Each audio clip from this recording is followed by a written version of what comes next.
Vamos a calcular el volumen del sólido Q, el cual está limitado por las siguientes superficies. Z igual x al cuadrado, z igual 4, y igual 0 y y igual 1. Entonces, lo primero que tenemos que darnos cuenta es que si se trata del cálculo de un volumen, el cual no se refiere a una gráfica en dos dimensiones, sino a una gráfica tridimensional, lo primero que hay que hacer es realizar el gráfico respectivo. Entonces, veamos.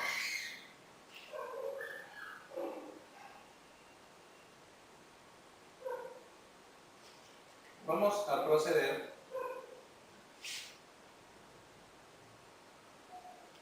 a dibujar el plano tridimensional. Ahí lo pueden observar. En el plano tridimensional tendremos que graficar estas superficies. La primera es una superficie cilíndrica. Las otras tres representan planos en el espacio. Bien, entonces para tener una idea de cómo serían estas gráficas, vamos a darle los nombres a los respectivos ejes. Recordemos que el eje que va hacia arriba es el eje Z. El eje que se extiende a lo largo es el eje Y. Y este eje, que sería el eje que sale de la pizarra, que da las tres dimensiones, es el que se conoce como el eje X. Bien, veamos. Para poder graficar la superficie cilíndrica, necesitamos primero graficar la curva en dos dimensiones. Entonces tenemos los ejes involucrados, los cuales representan el plano en el cual se va a graficar la curva. Entonces tenemos la letra Z y la letra X. Esas letras se refieren al plano en el cual estará efectivamente graficada la curva en dos dimensiones. Entonces el plano ZX es el plano que está aquí, conformado por este pedazo. Bien, entonces recuerden, el plano no solo está representado por esta cara, ya que el eje Z continúa hacia abajo y el eje X continúa hacia adentro, mientras que el eje Y a su vez también se extiende a lo largo en esta dirección. Entonces, en el plano ZX procedemos a graficar esta curva, la cual representa una función cuadrática con vértice en el origen. ¿Sí lo ven? He dibujado la función cuadrática en el plano ZX. Bien, como se trata de una superficie cilíndrica, para poder graficarla como una superficie, valga la redundancia, porque lo que tengo aquí es una curva, lo que tengo que hacer es proyectar esa gráfica a lo largo del eje que no aparece en la ecuación. El eje que no aparece en la ecuación es el eje Y. La Y está ausente, como pueden ver. Entonces, lo que hay que hacer es proyectar la parábola en la dirección Y. Para acá, para acá, y así sucesivamente. Eso continuará al infinito, ¿verdad? Es como copiar, hacer copias de la gráfica bidimensional a lo largo del eje Y. ¿Sí? Y recordemos entonces además que la parábola se abre hacia arriba también. Se abre hacia el infinito, las copias se van hacia el infinito y la gráfica de la parábola también va al infinito. ¿Bien? Ahora tenemos el plano Z igual a 4. Entonces, para poder graficar este plano, nos ubicamos en la coordenada 4 de Z. Y lo que va a pasar aquí es que va a haber un plano que va a cortar al eje Z. Entonces podríamos graficar la traza de ese plano, la cual sería algo así. Esa es la traza del plano, el corte o la marca que deja en el plano tridimensional. Si quisiéramos verlo en perspectiva, sería algo más o menos así. Este sería un pedazo del plano. Si lo ven, es como que el plano estuviera cortando ese eje, ¿de acuerdo? No es muy correcto hacer lo que hice porque el plano es infinito. Sin embargo, esto es como para que tengan una idea de cómo sería la gráfica. Y recordemos además que la gráfica de la parábola o bueno, de la función cuadrática, también se extiende hacia el infinito en la parte de arriba, como les dije. Esto continúa. ¿Y qué es lo que hace este plano? Este plano acota a la superficie que se está formando en el eje Y. ¿Se dan cuenta? Es como que le crea una tapa en la parte superior. Ahora tenemos los ejes y igual 0 y y igual 1. ¿Qué ocurre en esos ejes? Y igual 0 es aquí y la coordenada de y igual 1 es aquí. Entonces ocurre lo mismo. Lo que tenemos son planos que cortan en el eje Y. Planos infinitos también. Aquí estarían las trazas de ambos planos. Y si quisiéramos verlo en perspectiva, si quisiéramos hacer un gráfico delimitando los planos, lo que tendríamos es ese. ¿Lo pueden ver? Insisto, no es correcto lo que yo he hecho al graficar los planos así, porque los planos son infinitos. Simplemente he realizado esta gráfica para que ustedes puedan contemplar la forma de los planos, los cuales son quienes acotan a la gráfica, ¿de acuerdo? Entonces, el plano que se encuentra en la parte de arriba y corta en el eje z igual a 4, está acotando a la superficie cilíndrica. Le crea una tapa en la parte de arriba. Mientras que los planos y igual a 1 y y igual a 0, los cuales cortan en el eje y igual a 1 y y igual a 0, valga la redundancia, le crean una tapa a la superficie en el lado derecho y una tapa en el lado izquierdo. Entonces, lo que voy a tener, o lo que vamos a tener en este caso, sería esta región. ¿Se lo pueden ver? La gráfica se iría hacia el infinito, en la parte superior.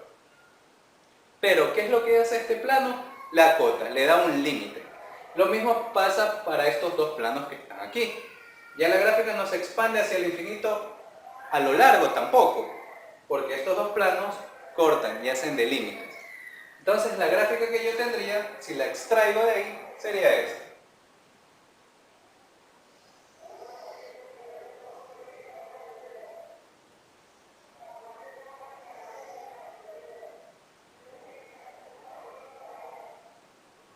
Para que no perdamos la perspectiva, sería algo como esto. ¿De acuerdo? Y aquí está. Esta es la superficie cilíndrica. Normalmente se va hacia el infinito tanto arriba como a lo largo. Pero este plano de aquí le da un límite a la parte superior, por ende la corta, ya no se va hacia el infinito. Y lo mismo hacen estos dos planos, cortan a la derecha y a la izquierda de la gráfica. Entonces, en este caso ya lo que nos queda es una gráfica finita, se podría decir. ¿De acuerdo? Y ahora lo que tendremos es calcular el volumen de este sólido. Este es el sólido Q. Bien. Entonces, veamos cómo podemos proceder. Recordemos los pasos a seguir. Lo primero que hay que hacer es crear un diferencial de paralelepípedo, como el que ven ahí. Recuerden, el diferencial de paralelepípedo tiene tres dimensiones. Tiene alto, profundidad y largo. Pero esas dimensiones son infinitesimales. Esta dimensión de aquí, lo pueden ver, la dimensión del largo corresponde a la dimensión en Y. Entonces, este es un diferencial de longitud en Y.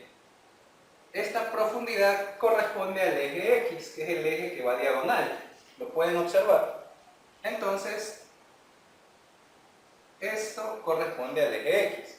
Mientras que la altura del paralelepípedo diferencial corresponde a ¿qué cosa?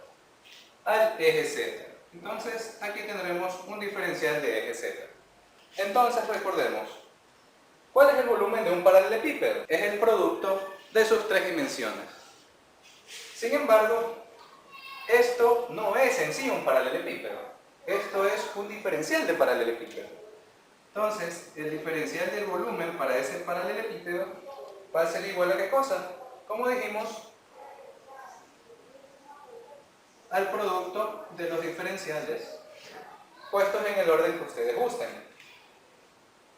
Pero como tenemos que calcular todo un volumen, aplicamos la integración, que en este caso se referirá a cada dimensión. Dimensión Z, dimensión Y y dimensión X. ¿De acuerdo? Ahora lo que tendremos que hacer será calcular los límites de integración para poder realizar esta operación. Para obtener los límites de integración, recordemos, el diferencial más interno se refiere a superficies, el diferencial que le sigue se refiere a curvas y el diferencial más externo se refiere a intervalos. ¿De acuerdo? Entonces veamos. Para el diferencial de z, yo lo que quiero hacer es moverme en dirección del eje z. Teniendo en cuenta que aquí con lo que voy a trabajar serán superficies. ¿De acuerdo? Entonces, si me muevo de abajo hacia arriba en esta gráfica, recordemos que era lo que yo tenía en la parte de abajo de la gráfica. Aquí en la parte de abajo lo que tengo es a la superficie mismo, ¿verdad? Ella ya representa la ecuación de su superficie, ¿de acuerdo? Por otro lado, ¿qué es lo que tengo aquí arriba? ¿Qué es lo que acota en la parte superior? Recuerden, me muevo de abajo hacia arriba. ¿Abajo quién está? La superficie. Pero arriba, ¿quién está? ¿Qué superficie está en la parte de arriba? Estaba el plano z igual a 4. Y una vez que aplicamos la integral triple, ya sería el volumen total. Esto sería igual a la triple integral en términos de z, de y y de x, de. Entonces veamos. Recordemos, como les dije, que moviéndome en el eje z, de arriba hacia abajo, ¿qué tengo? Tengo dos valores posibles para z, ¿verdad? ¿Cuáles son los dos posibles valores para z? Son dos superficies. La superficie que está delimitando aquí abajo, que es x al cuadrado, la cual es una superficie cilíndrica, y la superficie que delimita en la parte superior, que es un plano, el cual es z igual a 4. Saltamos de dimensiones. Vamos a trabajar con el eje, en el eje y. Ahora ya no tenemos superficies, ahora tenemos curvas. Entonces, en el eje y yo me voy a mover así. ¿Recuerdan? ¿Cuáles eran las curvas que yo tengo en el eje y? Las cuales delimitan a la gráfica. Recuerden, esas curvas eran las trazas de este plano que acotaba en esta parte y de este plano que acotaba en esta parte. Entonces, podemos decir que los valores de y referentes a los límites de integración irán de dónde a dónde. Desde la traza, que representa una recta, en este caso, en dos dimensiones, recuerden, la traza de un plano siempre es una recta. Entonces, la traza del plano y igual a 0 será la recta y igual a 0. Y eso viéndolo en dos dimensiones. Mientras que aquí, ¿quién acotaba? Acotaba el plano y igual a 1. Pero viéndolo como curva, sería la recta, la traza y igual a 1. Como pueden ver, es un salto de dimensiones. Y finalmente, en el eje X, ¿qué tenemos? Ya trabajamos con superficies, ya trabajamos con curvas, ahora trabajaremos con intervalos. ¿Qué es lo que necesito conocer? Si yo viera este gráfico de frente, lo que tendría sería esto. Porque el cuerpo del objeto estaría entrando a la pizarra y yo si lo viera de frente no lo podría ver. Sin embargo, lo que yo puedo ver aquí es esto, ¿recuerdan? Este era el eje Z y este era el eje X. Este de aquí era el eje Y. Sobre el eje Y se proyectaba la gráfica de la parábola, lo cual daba la forma a la figura o superficie cilíndrica. Entonces, con respecto a X, que es la variable con la cual yo me debo mover, ¿qué es lo que voy a tener? Lo que voy a obtener será esto, serán valores de intervalos. Entonces, yo integraré desde un valor de X que empieza aquí y termina acá. ¿Cómo puedo obtener esos valores de x? Si lo veo en dos dimensiones, lo que yo tendría sería la traza del plano z igual a 4 y tendría la parábola o la función cuadrática. Para poder obtener estos dos valores, x sub 1 y x sub 2, lo que necesito será igualar los valores de z, porque es como si estuviese trabajando en el plano zx. Entonces, z va a ser igual a z. Por ello, x al cuadrado será igual a 4. Por definición de raíz cuadrada, tenemos raíz cuadrada de x al cuadrado es igual a raíz cuadrada de 4.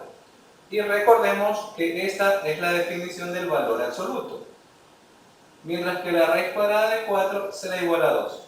Por definición de valor absoluto tenemos dos posibles caminos: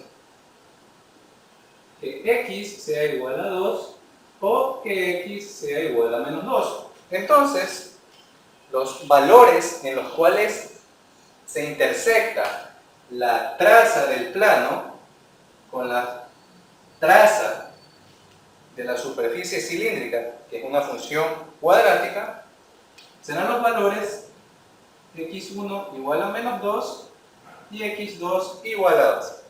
Entonces, los límites de integración referentes a los intervalos x irán desde menos 2 hasta 2.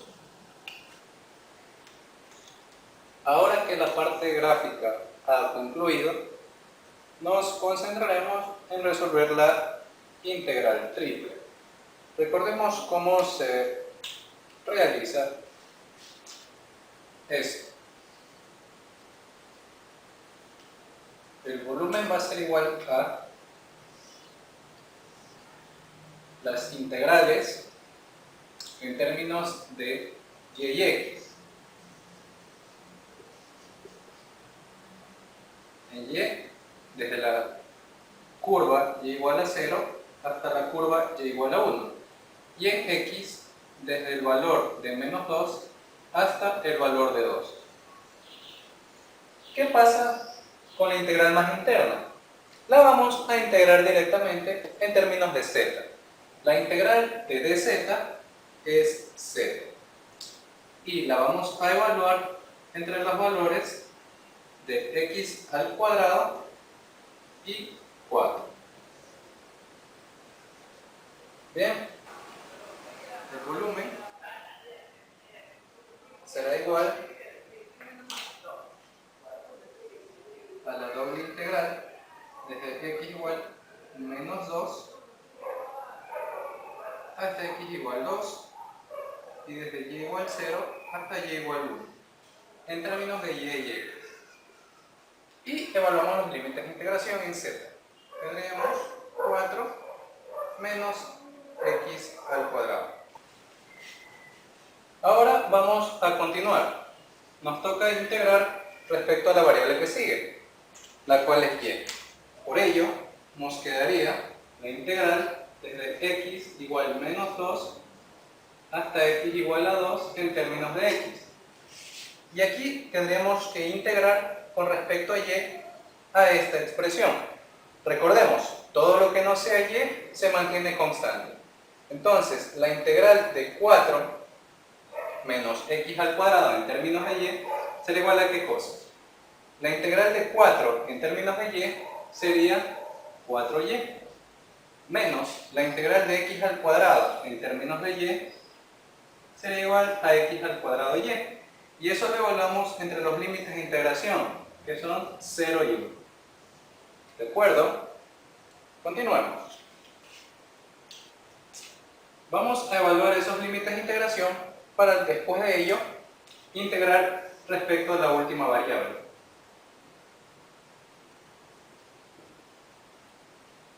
Veamos. Evaluamos 1y y nos quedaría 4 menos x al cuadrado y evaluando y nos quedaría 1. Eso tendríamos que restarlo a la misma expresión evaluando el segundo extremo de integración. Y evaluado en 0 sería 0. 4 por 0 es 0. Menos x al cuadrado que multiplica a y evaluado en ese valor, que es 0. Todo esto por dx. Como pueden ver,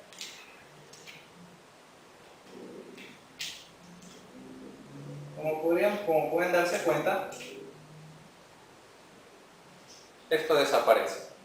Y finalmente me quedaría que el volumen será igual a esta última integral, en términos de la última variable.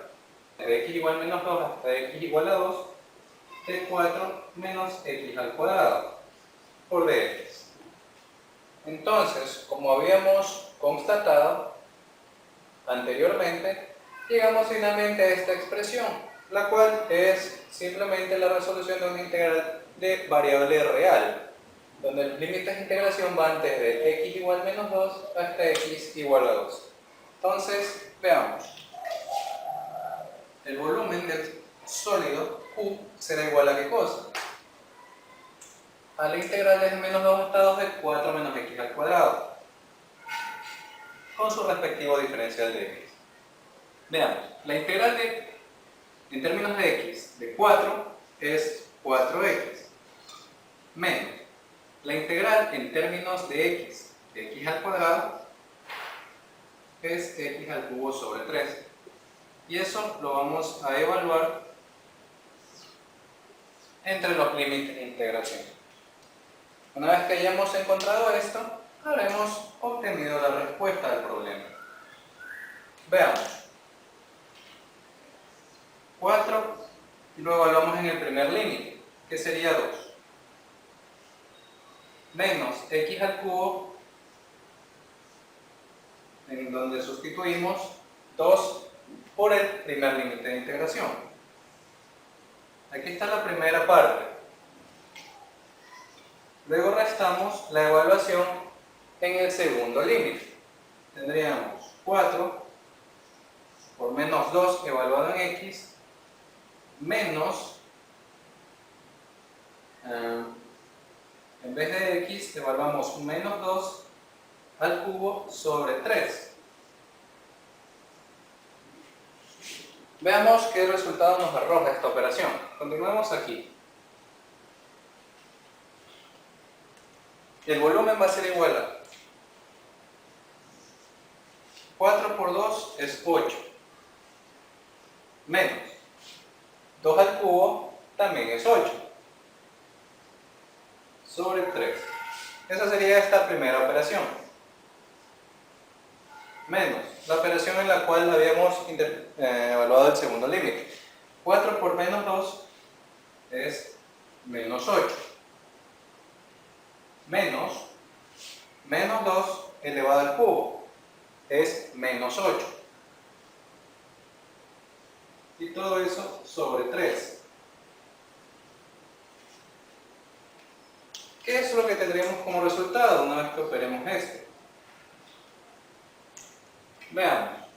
Primero empecemos a deshacernos del problema de signos. 8 menos 8 tercios menos 8, menos por menos es más, 8 tercios. ¿De acuerdo? Veamos entonces qué más podemos hacer. El volumen va a ser igual a 8 menos 8 tercios, menos por menos, más 8, menos por más, menos 8 tercios. ¿De acuerdo? Hasta ahí estaríamos bien, ¿verdad? Y a su vez, ¿qué tendríamos?